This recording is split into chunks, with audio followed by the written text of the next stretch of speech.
And yeah, hey, there's a high five. How's it going, Cliff? Welcome. And Sabrina from Main Street, Tennessee, relatively new, our hometown customer. Welcome.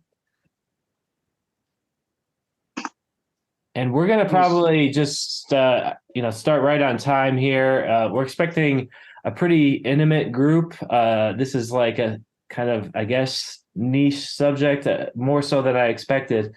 But I've got Christopher on the call with me. Anyone at our hometown probably knows Christopher. He's been with the company how many years now? I think it's pushing a decade. Yeah.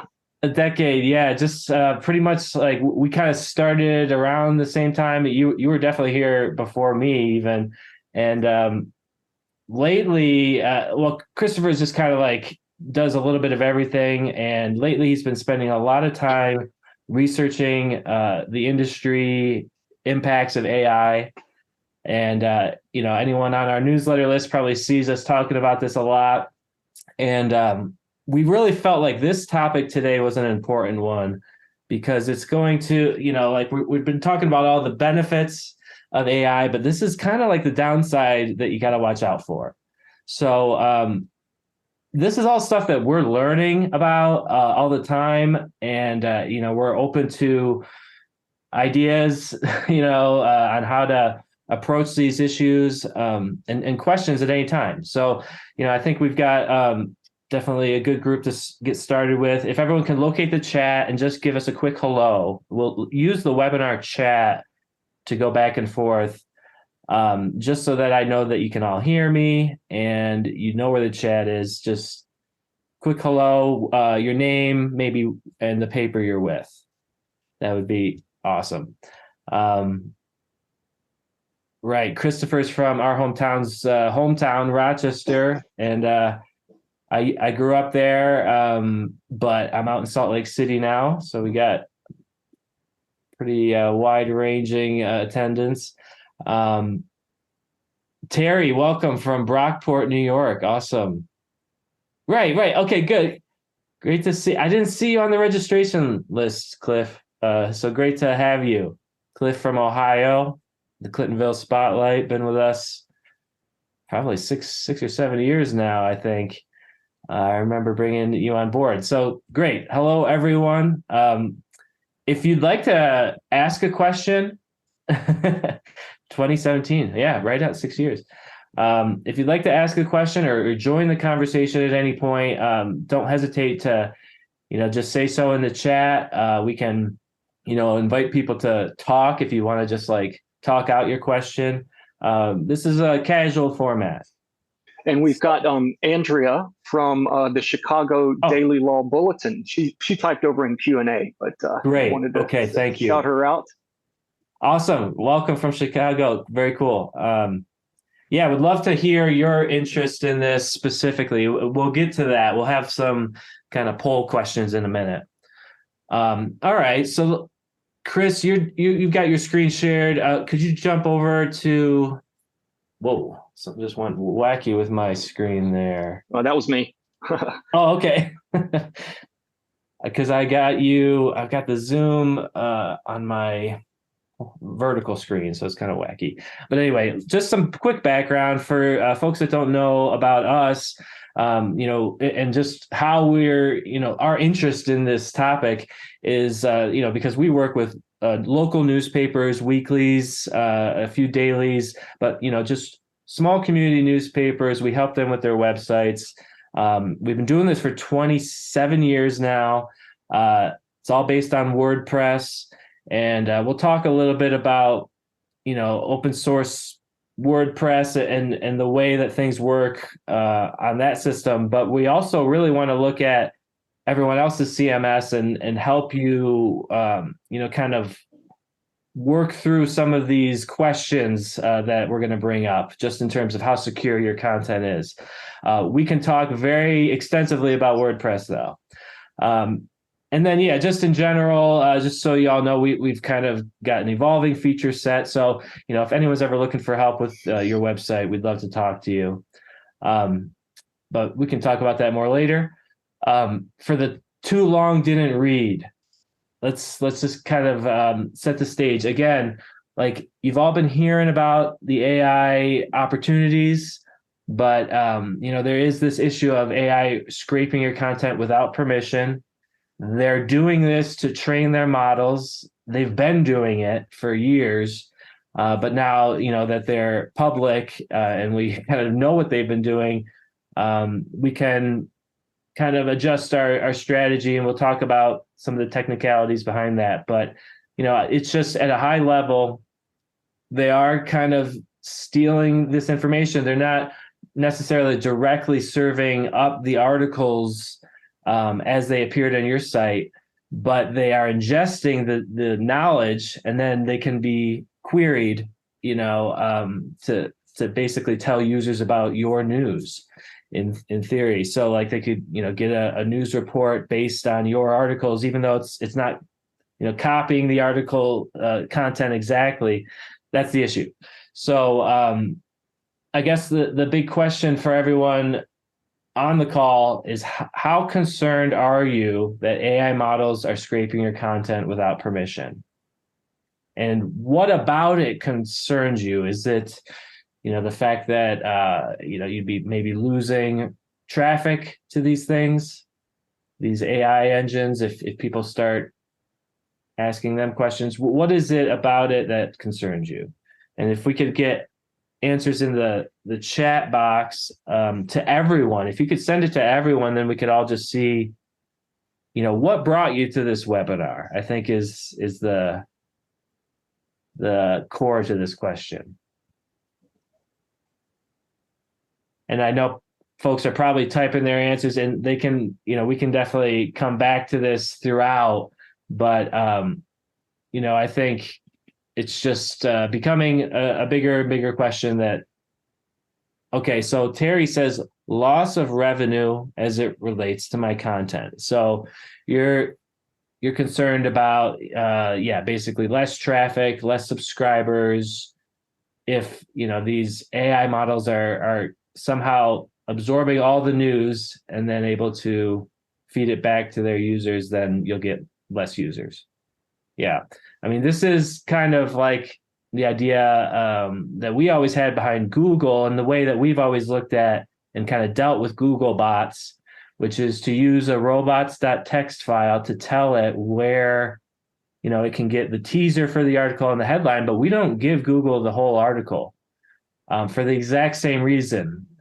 So really, if your site is safe from Google, and you may not know if it is, we can talk about how to find out.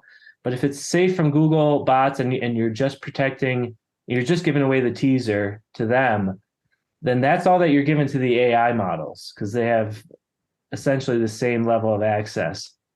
Is that correct, Chris? Yeah, am I saying that right? Yes, I was actually going to point out, I came across another concern that I know publishers might have, and that is your ranking. Because Google recently made an update where they call it the helpful content update. Okay. And one of the things they changed is it's just helpful content for people. It used to be helpful content by people for people.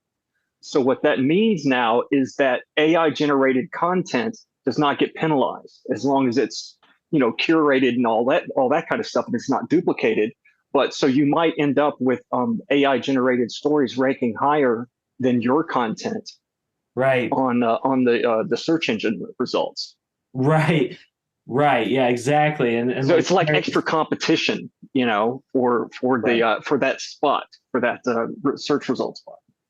Right. Yeah, that's kind of like a really important point. The fact that Google doesn't discriminate AI written content, because they know it's gonna just become the norm. But what it boils down to is getting credit for your work and being paid for your content, just like Terry's saying here. So let's continue to look at the problem here. Let's continue to unfold this a little bit. So, true or false question for the audience, and just if you can drop it in the chat or the Q&A, either box is fine.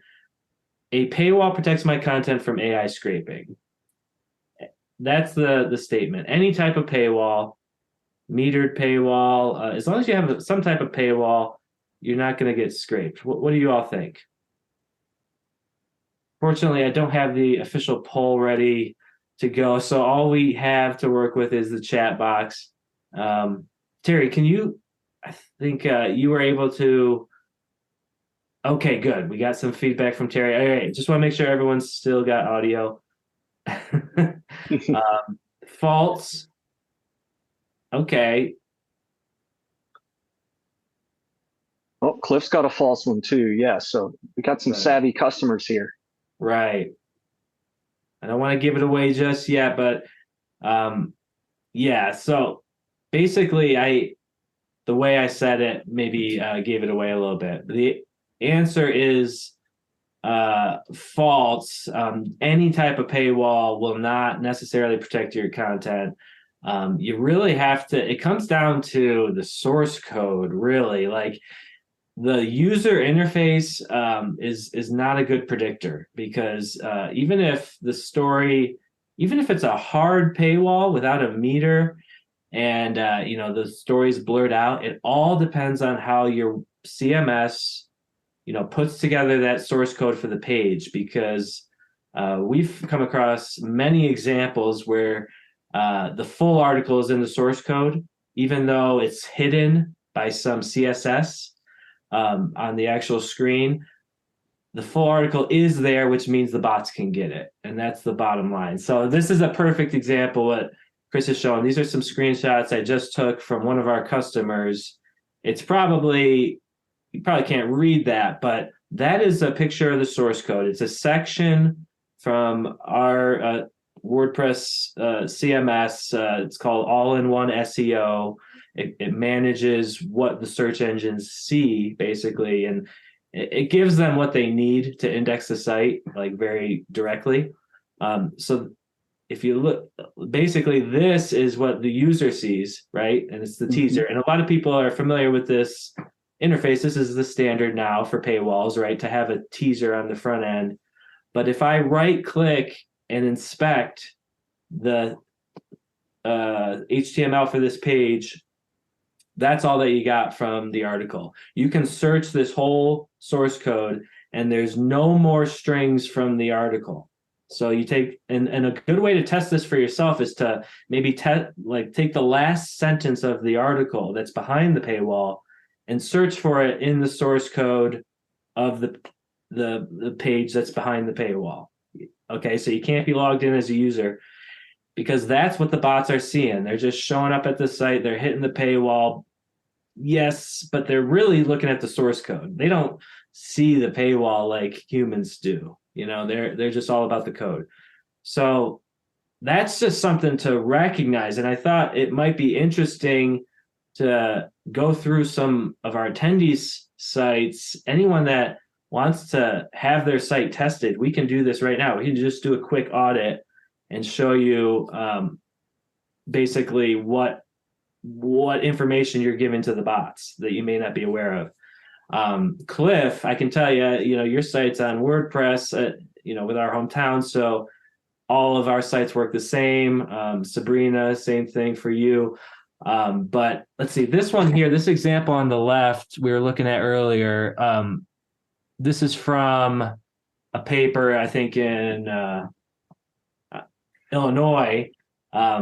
I don't think they're on the call with us as an attendee. They did register, so we kind of looked at it ahead of time. But tell us what we're looking at here, Chris. This is basically two different types of paywalls, right? Right. Yeah, the one on the left is a simple overlay, and it may be a little hard to tell, but you can see there's kind of a square behind the overlay, and that's the slideshow for a sports story. And what this is telling us is, even though we're being prompted to log in and or pay, you can tell that the entire story has already been loaded into the user's browser in the background, which basically means the paywall hasn't blocked anything. Everything's already been delivered, and now you just have this little thing over here that is not too hard to get around. I'm going to do a quick swap here so I can demonstrate. Do a live demo on this site. So Cool. yeah, I'm going to open up the site in Google Chrome. Yep, got it. Okay. Um, and actually, I'll even go back so you can see what it looks like. So this is the Iroquois County Times Republic. Okay. Go to their sports wrap. Actually, there was one that had more photos in here. Yeah, this is the one, has 14 photos in it. Okay. And you could even see the content pop up before the overlay did. So Right. the That's a content's already common been there. interface. Yeah. Yeah, and so I found this simple extension that turns on the reader view, which basically gets rid of all the extra styling and just gives you the content. And since it's already been delivered to the browser, with one click, Yeah. bye-bye paywall. Right. Here's every picture and everything that was behind the paywall.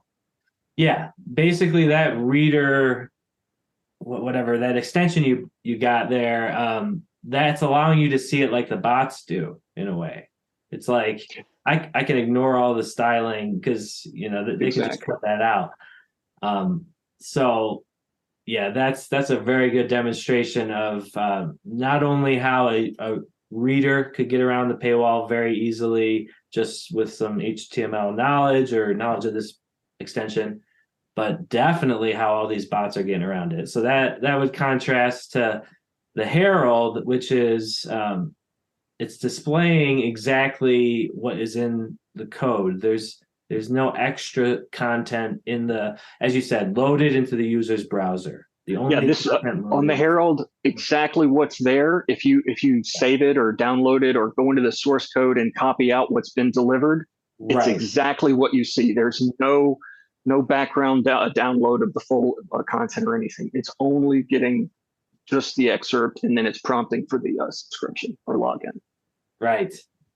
Exactly. Okay, so Want to any move on to the questions? robot? Oh yeah, sorry, sure. Oh Yeah, yeah, just no problem. Just if you have any questions on that, or if you want us to, look at, the source code and just do a quick analysis on your site, we could also do that at the end of the webinar. yeah, just post a link in chat. We can take a Yeah, peek. exactly. Yep. We'll show you our process. It's pretty straightforward. You could do it yourself, but we're happy to help. So now, yeah, we jumped ahead. Okay, so what would be the next thing? I guess the true or false. You want to do the next poll here on Yeah, why don't robots? we? Well, actually, how about this? How about we go back? Maybe go back to that news.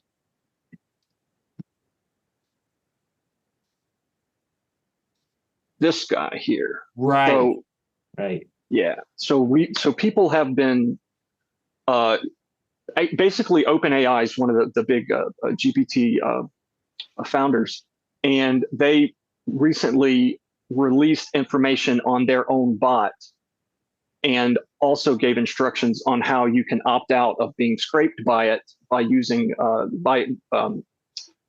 calling out the user agent, which it's called GPT bot, I think is what it's called, and then Right. you can just block it. And so the top, I don't know, 500 or so sites in the world, I think about 20% of them by now have already started doing that. Well, let's ask the audience. That's a great question I didn't think of. Is anyone on the call that, as far as you know, have a robots.txt file that blocks GPT bot? I'd love to hear, because this is like the next level. I mean, you got paywalls to think about, but And we've already pointed out some of the weaknesses of certain types of paywalls. So the next right, step in defense is the robots.txt.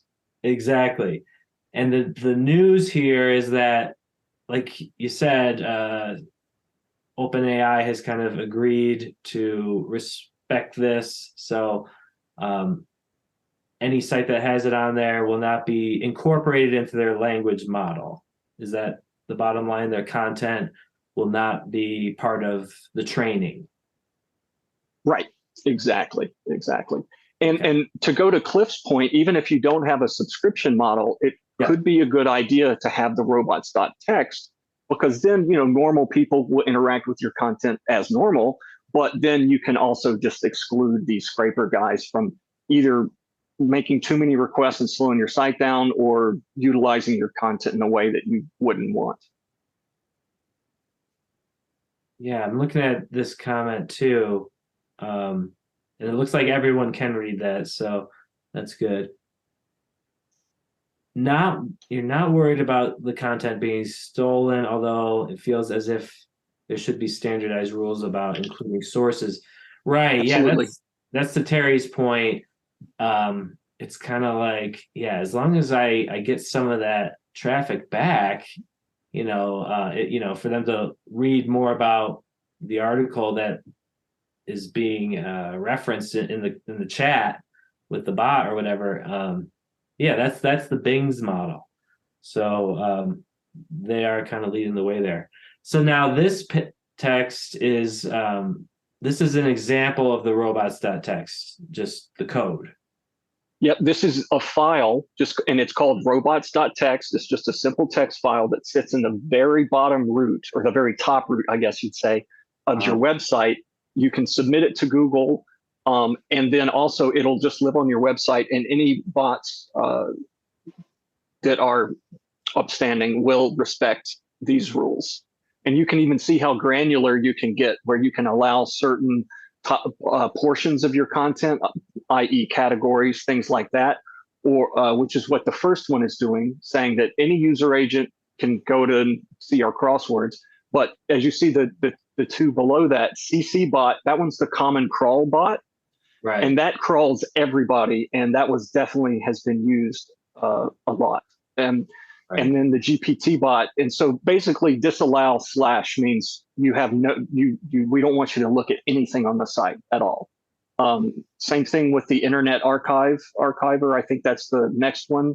And then with Twitter bot, you can allow certain things through. So what the robots text allows you to do is kind of drive the bots to where you want them to have access to stuff, and then keep their hands off of stuff that is more proprietary or shouldn't be out there, Right. Gotcha. So you can keep the SEO things going and all that kind of stuff by not blocking stuff that is actually good for the bots to ingest. Right. Interesting. Okay. Yeah. So I think there doesn't seem to be much concern from the audience on this, but yeah, I think this is just, like I said, it's similar to just blocking Google. I mean, really, like years ago, or even a year ago, I would have thought that Google was going to be the first one to do this, because they've been for years taking snippets from content. Like you Google the definition of a word, they're no longer sending traffic to dictionary.com or Webster's. It's all just being answered right in the Google search results page. It's just right there. So that's where I thought they were going. And that was kind of the logic behind blocking all but teasers, everything except what they absolutely need to, index our content as news, So this brings us to the true or false question. A robots.txt file legally protects your content from bot scraping and incorporation into LLMs. So based on this is kind of we kind of hinted at this with my language a little bit. I may have given away a little bit. Right. Yeah, specifically referring to like the recent news with Sam Altman, and saying that their bots will respect robots.txt. We're getting mostly falses, which is correct. It's not a legal thing yet. We are right on the bleeding edge of this stuff. This is just, them kind of saying out of respect for, content creators, we'll do this, but this is so far from being the law, right, Chris? Yeah. They don't really know what to do with a lot of this stuff. They're having Senate hearings where they're asking tech leaders what to do, but it's a weird situation. The tech is kind of leading the way, as we can see here. They sort of volunteered to do this and this is, of course, after OpenAI was founded. like 2015, Uh-huh. and we're at GPT-4. They've already gone through 2, 3, and 3.5, and they said nothing. So nobody knew what, I mean, these data sets were out there, but nobody's known. And now we've gotten all the way through GPT-4, 8 years later, and now they're like, oh, yeah, here you go. Maybe now we'll give you a choice. Right. Yeah. Yeah. I mean, the way I look at it, and this isn't really an official position yet, but I mean, just as a company, we look at it like you should do everything you can to lock this stuff down, because we want to be able to create our own AI interface. This is something that we're working on in our hometown, our own chat bots, because AI is just going to sweep through everything, it seems. It's like we've known that it's going to do that for years, and now that it's here, it's kind of like, the way I see it is, we want to fight fire with fire. I mean, they're going to get a lot of stuff. Like they could get stuff about your town from other publications that aren't following these standards. But if you are doing good journalism, and then you have some AI assistance on the site, then people aren't going to query just chat GPT for local news. They'll go to your chat bot. It's a little bit of a tangent, but like that's just kind of at a high level what I'm trying to position our publishers as. So should we talk about SEO? Yes, because this is a big question from actually the Wilson County News. We had really just on the nose question, like, and very timely, because basically Google was announcing that they're gonna, I think the big announcement was they're gonna start incorporating AI into their basically content or results. But yeah, it's the enhanced search results that are going to have like some AI blurb stuff right, alongside a couple of links to sources, and then the normal search engine order right, starts below that header. right. Yeah. So I guess the point I wanted to just start off with here is that Google has basically been stealing content for years from many publishers, unless you have these server-side paywall that we demonstrated earlier, that only gives the teaser away. So they've been doing this, but from everything we can tell, they don't seem to discriminate between full articles and those that are just providing the headline and teaser. All that they really care about is this URL a news article or not? Is the site map all filled out, so I know where the header is and where the article begins? I don't need to know what's actually in the article. I just need to know where it starts, that kind of stuff. And those are the things that all-in-one SEO provides. So that's really been our policy with Google, is just to provide the minimum information, so they're not ingesting the content into their own AI and feeding it back in their own way. And the bottom line is the AI bots have the same level of access as Google bots. So if you are restricting Google bots access to full articles, then you're already restricting the AI bots. So I think really SEO, there's a lot of other things that are more important to SEO than giving the full article. So I mean, that's the best we can tell right now. Google is a big black box. We don't really know how the engine works, but just based on years of following this policy, our customers get great traffic from Google. I mean, there's not much more that we can do to improve that. So I think that's basically our position.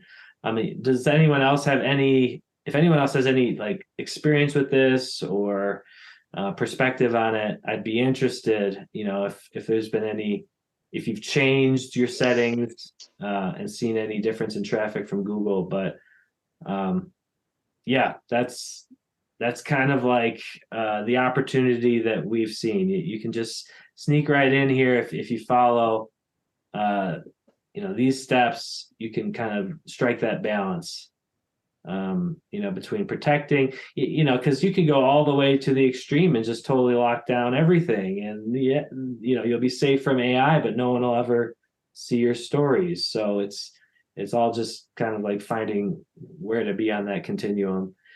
Um, I don't know. I guess like this kind of does change the perspective a little bit on metered paywalls. For years I've been saying, and we've been saying as a company, metered paywalls, at a minimum, you should have that. This kind of suggests that maybe the hard paywall, we want to go back in that direction, which was the standard for years. I don't know. Do you have any thoughts on that, Chris? Well, Because basically, yeah, if let's say you allow Google to do its normal indexing, and it gets the snippets and the excerpts. But if you put a blanket ban on the Chat GPT bot and stuff like that, as long as they're respecting that robots.txt, it doesn't matter about the paywall. right. So you Okay, can gotcha. keep your relationship to the SEO side of things, and then still block at least OpenAI, or like Twitter's got their bots, X it is, or anybody else who's going to have their bots out there.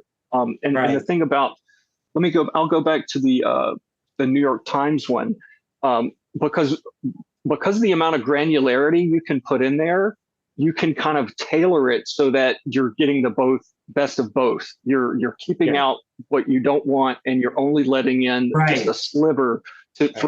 so that you get uh, your benefits. Because I mean, I described this whole robots.txt thing. It's kind of market driven. It's a benefit for Google, and it's a benefit for the publishers.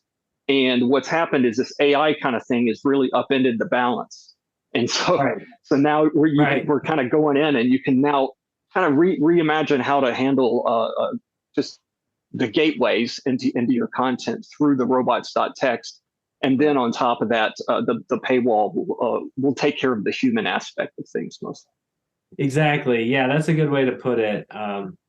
Yeah, like technically speaking, uh, with a metered paywall, a rogue bot could still get your content, but practically speaking, they are, going out there and making these statements that they're not going to do that. So you should So it leave. shouldn't, yeah, it should leave you alone completely, regardless of your Right. paywall. Because actually, the first thing that the bot looks at is the robots.txt. That's the Okay, first line of defense. So anytime a robot's going in and is trying to get permission that to, makes or sense. is doing a request from the site, Right. it immediately goes to that one first. So yeah, that's first line, and then paywall for the other parts.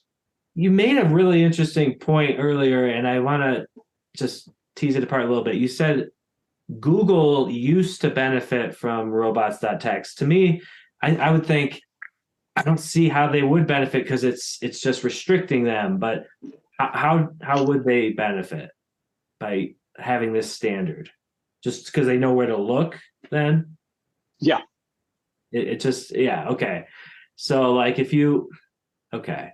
Yeah, because I just think in Google's mind, they want everything open, and why would they make it easier for people to block stuff? And I guess it's just the market pushing back, like you said. So like yeah, the market. Yeah, yep. interesting. Okay, okay.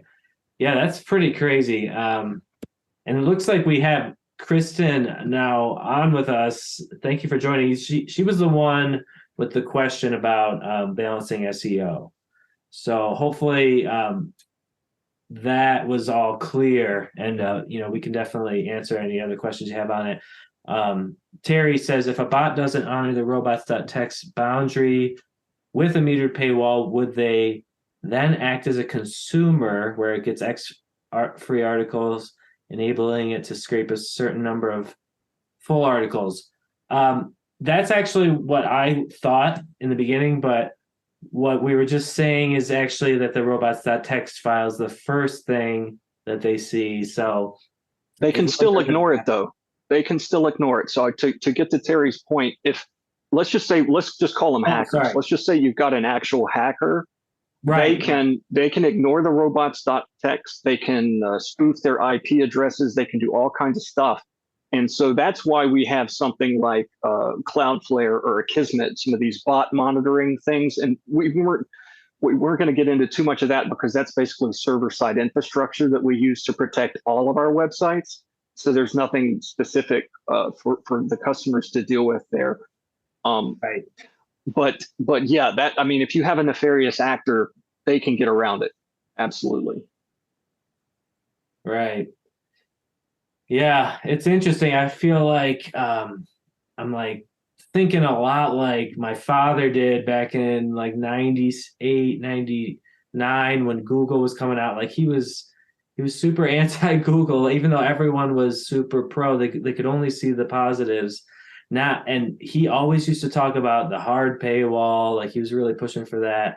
I don't think we need to, go back to that, but if you really are paranoid about stuff being stolen, if you really fear what AI could do with your content, the only true lockdown is the robots.txt and a hard paywall, And right? another thing we could think of with what Terry was pointing out, if you Yeah, change the metered paywall so that you have to provide an email address to even get those limited number of free articles, that's right, another deterrent against the bots. So you instead of right. having to give up the metered paywall completely, you could add just one layer of identification that would deter Yeah, the bots.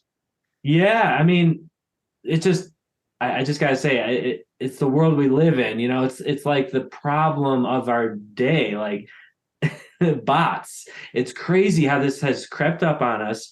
It's in the news because of Twitter. He's making it a popular subject.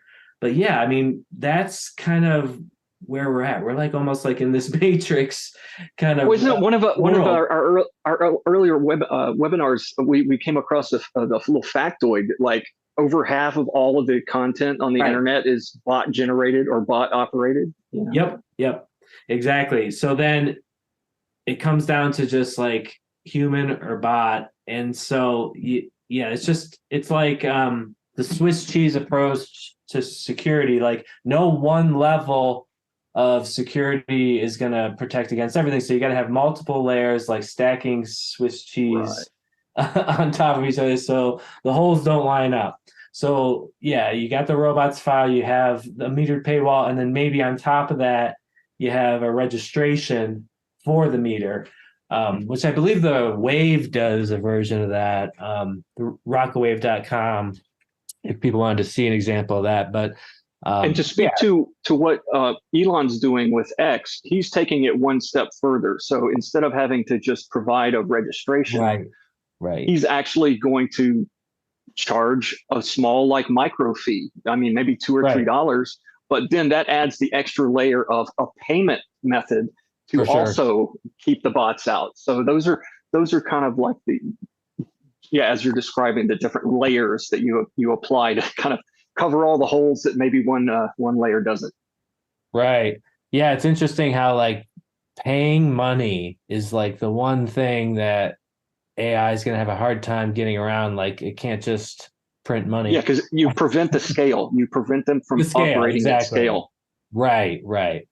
Yeah, so he's dealing with like a whole nother level. Like like that we are more I don't think we need to I mean we have obviously paying subscribers already. So like he's kind of backing into this with this free service, which is not the situation we're in. So um, this is basically a summary of what publishers should do. We've talked about both of these things on the bottom, the technical things, but tell us a little bit about the Press Association representation there, Chris. What have you read about that? Oh, well, let's see. There was bring this slide up. So there have been several different advocacy groups that are advocating for, sorry for the redundancy there, groups that are advocating for different slots in the market. So there's journalists. There's obviously we've all heard about the Actors Guild, the Writers Guild, and Right. everything like that. So as far as I know, there's not a specific push by the press associations, but there are other organizations that are moving in this direction, and I think maybe kind of setting a path for where press associations could go with these things. Right.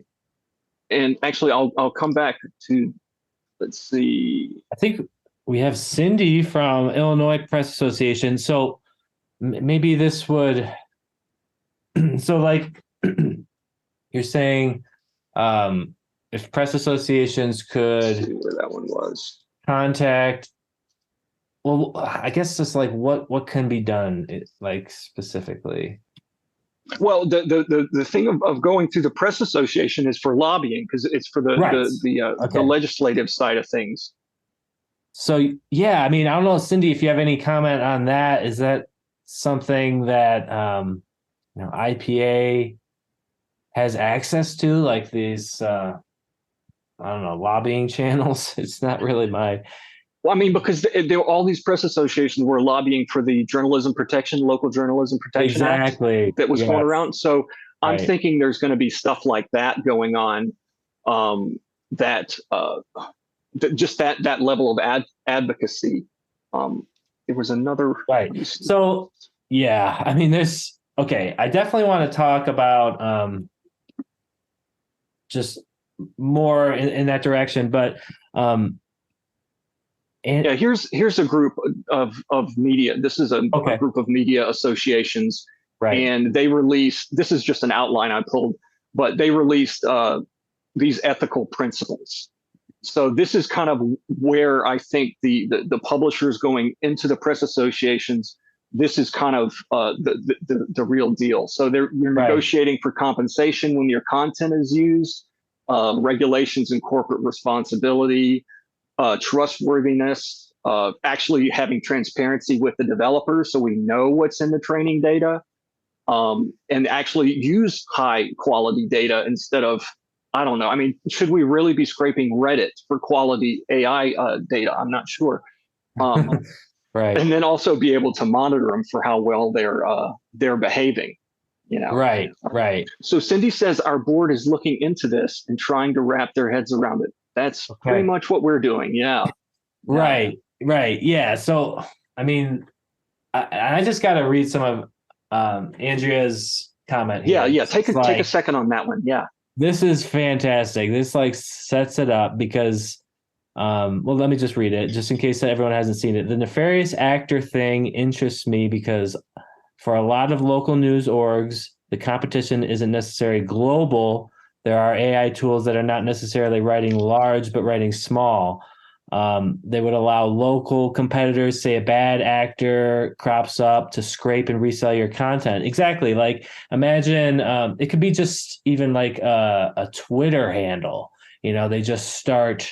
It doesn't even have to be a website. It could be a newsletter. They start just scraping your articles, rewriting it. And then, they say, hey, this is nothing, this is fresh copy. It's the same story. And then you start to see that trending higher in search results and you're really like, what is going on?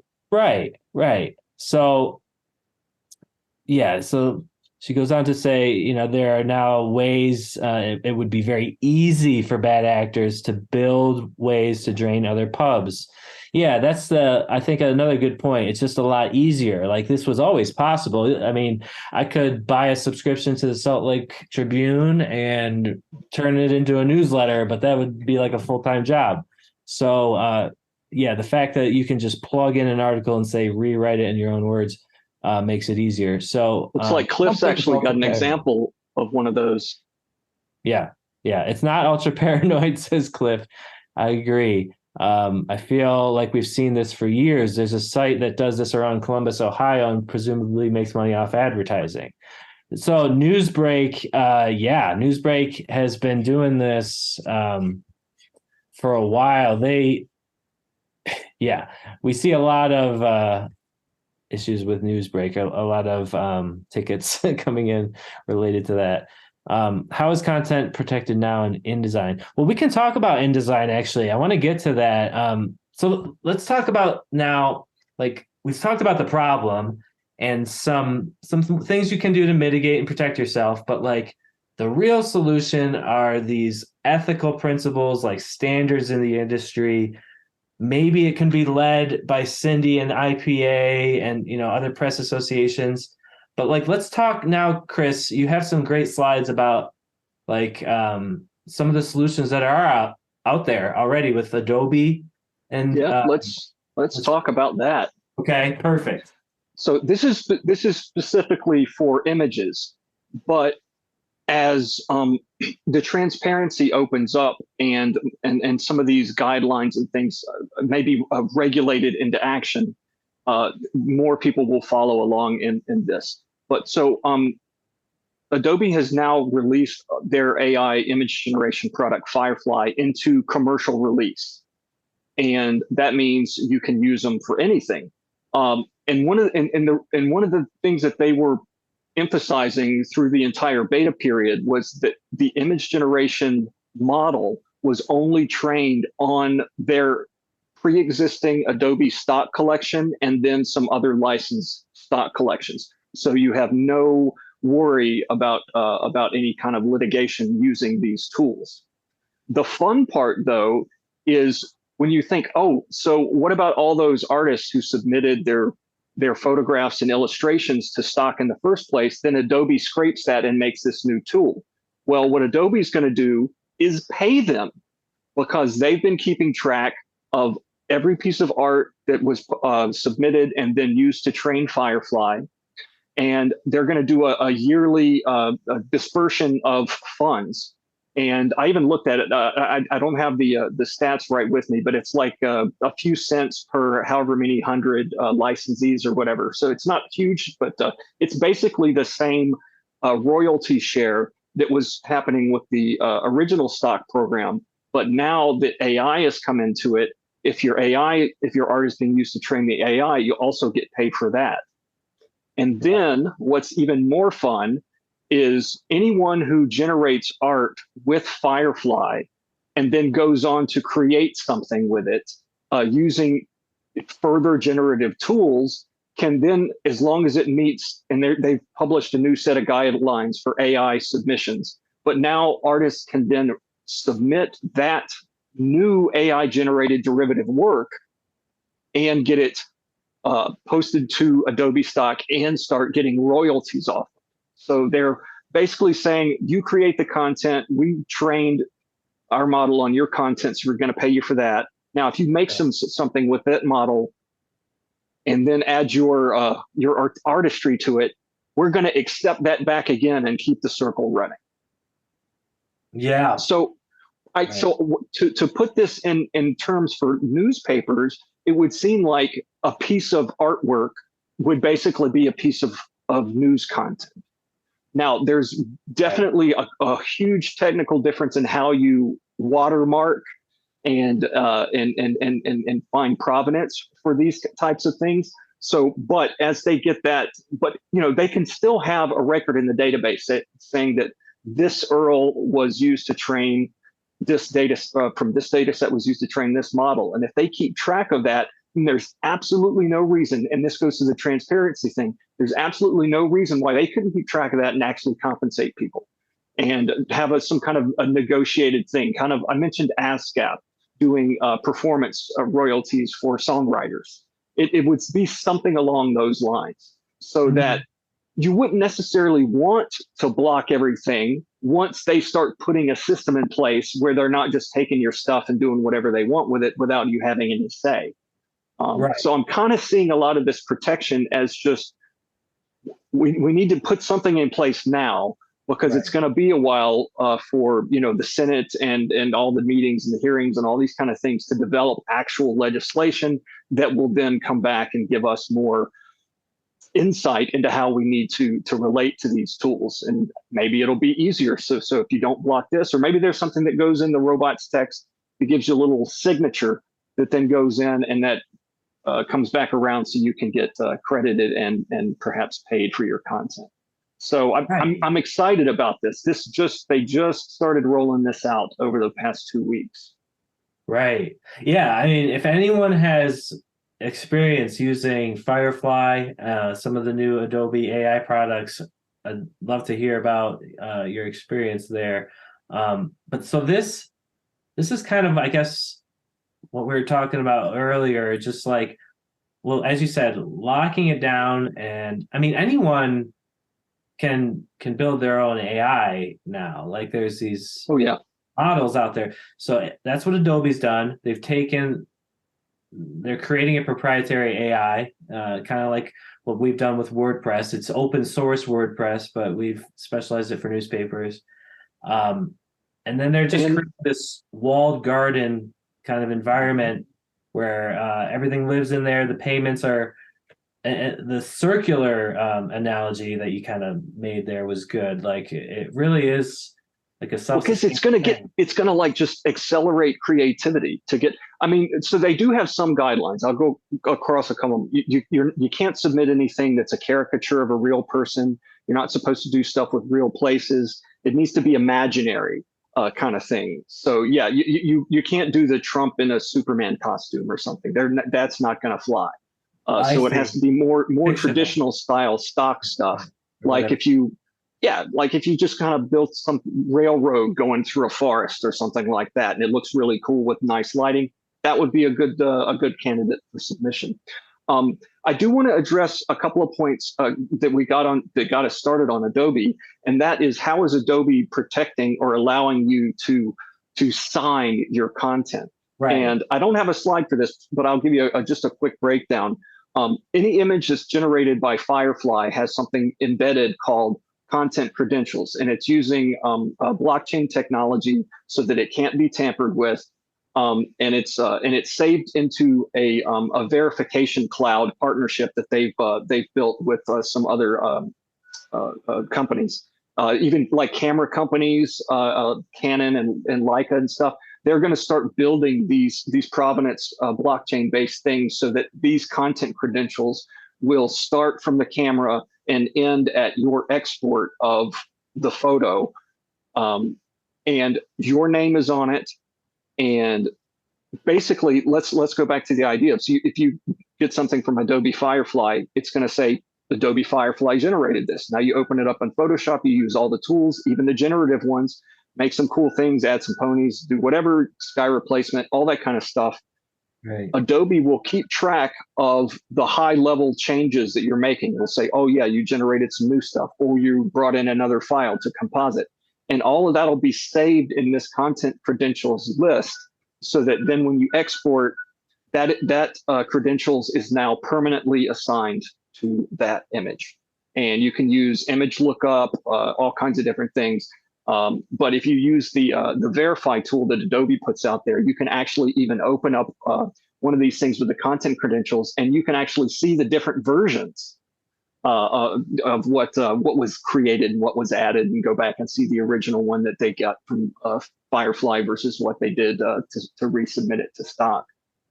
And yes, so that was speaking of images, but to get back to it, Adobe is going to be rolling out content credentials for, I believe, all of their creation apps. So I think the next one is going to be video, but I would definitely think that that InDesign would be a candidate. But the thing is with InDesign is, remember, if you're talking about InDesign, what are you actually trying to protect? If you're trying to protect the photography that's in there, that's taking care of content credentials. If it's the PDF that gets exported, I'm hoping they'll do something with content credentials there, because there's already so much metadata in a PDF anyway. But I'm just not sure how the technology is going to work on that yet. I think it's a little easier for images, and they're still going to be working on the other ones. But yeah. Interesting. Yeah, I mean, we've got a couple other examples in here, but I mean, we're coming up on an hour, so I just want to make sure that we have all our questions answered. And if anyone wants to see, have us take a look at the source code of your website, and just make sure that the paywall isn't giving away more than you think to the bots, we can definitely stick around. Just drop us a message in the chat that you'd like to do that. There was there anything else, Chris, that you wanted to show from the slides, or well, let me bring one up yeah, because this kind of came up sure, because a lot of publishers, I think, are nervous about using AI as part of their creative process because they're worried about right, copyright and things like that. So Microsoft, in addition, because actually Microsoft had their meeting this morning, and so the next version of Windows 11 is going to have their Copilot sitting right there in the taskbar. So before they released that, they released this announcement saying that any commercial usage you put their Copilot models to, the AI stuff, and anything's generated, if anybody comes after you for copyright, they'll take care of they'll take care of you. yeah. That's such a crazy. It's so odd. Yeah, it's really weird. Yeah. So again, it's just kind of like the tech companies leading the way, and just like given, I don't know, being proactive, I guess you could say. But there's like, they're obviously benefiting so much from this to be able to make that claim. I mean, And I hadn't really brought in any of the government stuff, but I did put this slide together. This is yeah, just from last week. So Schumer was the one that was leading the national security Senate hearing, which is why it was closed. The one that had Elon and Zuck and Sam and all those guys. But he did a presentation the week before, and you can see there's some very similar guidelines to what the News Association plan looks like. They have a little bit more on national security in there, but they're really concerned from just, it's top down, it's governmental level stuff. right, But that's why from the bottom up, the grassroots, the press associations and stuff, if they're just going to be focused on AI powered drones and stuff, we want to make sure that they are aware of us and how AI is going to be affecting the publishing industry as well. So right. while they're making all these discussions and accountability, all these kind of things, I think it's important that we also, and this is where going through the Copyright Office. That was the other one I wanted to show. Where is that? Yeah, here it is. So this Right. just started this month, where this is another place where people who are interested can actually get their voices heard. This is going to be open until October 18th. It looks like. No, I'm sorry, November 15th. And so you can, there'll be you submitting basically what your concerns are with regards to AI and copyright. I mean, we haven't talked about it too much, but I will touch on it very briefly, is that if you use AI to generate content, Right. and you don't do all that much with it, then you can't copyright it. Or the only thing you can copyright is whatever you actually did. Like if you had it write a bunch of poems and you collated the poems into a book, you could copyright the order of the poems, but not the content of the poems. You know what I mean? Right. It's the same thing with the comic book, where someone wrote the text for the comic book, but all the images were made by an image generator. Can't Right. copyright any of the images, but you could copyright the storyline and the layout of the images in the book. So that's just kind of, and they're just starting to do this. So that's why they've opened this up to public comment for artists, authors, news publishers, journalists to put in their concerns. Right. Yeah. If you do you have a link to that page handy, or maybe we can send it out after in the follow-up email also. I'll type it into chat real quick. Just in the, yeah, we'll get it to you. But I want to address Andrea's check here. I really appreciate your questions and comments, Andrea. So we actually looked at your site already because we were expecting you, and it looks like as I recall, Chris, they are actually locked down in terms of the source code. I think you did a quick check on Chicago Daily Law Bulletin. Could you maybe just bring up their site really quick, and we'll just show how we test this? Yeah, let me do a reshare on that after I get it loaded. Yeah, no problem. I'm We almost can thinking, also show you a little bit about the technical side because I'm going to have Chrome here. We yeah, can take a look. we'll dig a little bit more in here. This would also probably be like a really good blog post, just like the steps to checking. All right, so let's see what we got. Oh my gosh, we have There's your a paywall. paywall. Okay, we definitely have a paywall. Let's try the Right. reader thing. Right. Okay, so this is good. The reader only get the excerpt. Perfect. Right. So now let's take a look at this. Let's see. I'm curious, Andrea, what is the CMS that your site's built on? I couldn't tell just looking at it briefly before we jumped on. Yeah, no, I'm pretty sure this is not. Is it that one? No, that's a picture. Chicago. Yeah, no, I think actually let me take it out of reader mode. Is it still in reader mode? No. Yeah, I don't see it. I do not see it. GN4 miles 33. Okay. I haven't heard of that. I'll have to look into them. Thank Oh, you. wow. GN. Yeah, because I'm basically okay. So here we go. Here's the HTML that's in there. Okay, so what I'm going to do, this will be a little silly, but bear with me for just a moment. I'm gonna basically create a local copy of the HTML that I just quote unquote scraped Right. from your website. Right. You're pretending you're the bot. Yeah. Yep. Okay. Okay. Chicago 2. Okay. Now I'm going to try to find that. Okay, So yeah, Chicago 2. So I'm gonna reopen that same HTML file in Chrome again. Right. And this is what it looks like. Right. So as you see, that all you get is the excerpt. So yeah, So this is nice and solid. This is the way you want it. right. So that would be like a server side paywall. That's essentially what we demoed on our hometown's WordPress sites. It's been our standard for years. Like I said, many people wanted to just kind of give everything away to Google. It's like anything to get me traffic, but they really don't need the full story.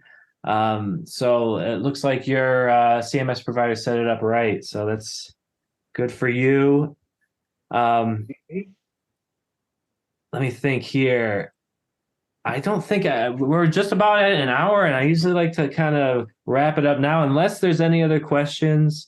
I think we showed everything. I know, Chris, you prepared a lot of stuff, but did we hit all the main points that you wanted to? Yeah, I mean, I had some stuff, more, stuff from the tech guys that are running things, some comments, but it's nothing too. It's all kind of fairly democratic language. It's not all that Right. hot takes or anything, The high. Oh, I got you. Yeah. Yeah, we'll probably want to do a follow-up on this because this, it's an evolving thing. Yeah, there's just a quick couple of comments from Elon right after the Senate meeting, and Bill did a little thing there as well. But yeah, that's not the most exciting thing there. Oh, is it? Yeah, no problem. Well, what we'll do is we'll send out the whole presentation. It's got a lot more detail on like this, government level stuff that's happening. I really wanted to, focus the time that we had together today on like just the stuff you can look at with your own site, like really close to home. But yeah, there's a lot going on, and we're trying to keep our finger on the pulse and keep you informed on how it impacts newspapers as best we can. So we'll continue doing that. Stay tuned, and for more webinars in the future. Cliff has a comment here. No questions. Really appreciate our hometown offering these webinars for some great insight into issues in our industry. Very helpful, especially for small shops as mine. I appreciate that, Cliff, very Thank much. you, That's Cliff. Yeah. exactly my goal. So thank you. And Andrea, thank you. Very kind for you to join us and give us your time. So it's nice talking with you all on the chat. And yeah, just a real quick shout out. If anyone, Chris has got our wrap up slide here. Anyone not with us yet, and you want to see what your newspaper could look like on WordPress, just scan that app or go to our website. You can fill out a contact us form, give us a call. What we usually like to do is have you send us a copy of your print PDF, and we'll just turn it into a website, which is what we basically do every week for all of our customers. For the majority of our customers is the full service management of the site. So just a quick plug for our hometown there in the rapid prototyping. But I think that's all our content for today. So again, we'll follow up with an email, and please share the recording with anyone that you'd like. It's just going to be open on YouTube. And Christopher, thank you so much, sir. A great job. Thank you, Matt. Appreciate your expertise as always. And Terry, thank you for jumping on. And everyone, appreciate your time. We'll hopefully see you next time.